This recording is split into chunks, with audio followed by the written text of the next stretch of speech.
that I jealous on on your own teacher. Yet the teacher is just ordinary.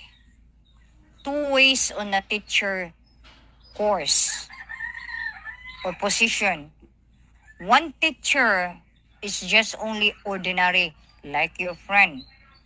Second, the a second course of a teacher is higher position like principal or whatever.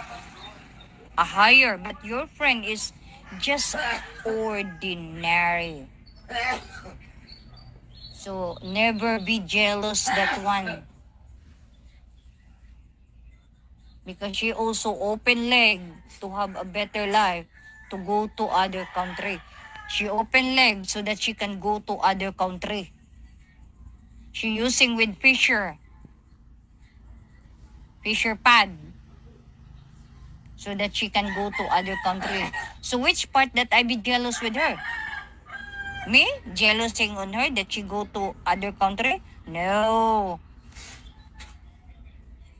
I'm not jealousing with that low class, ordinary teacher teaching with maybe she's the one autism, because when she's in there, what kind of a teaching that she had is autism child.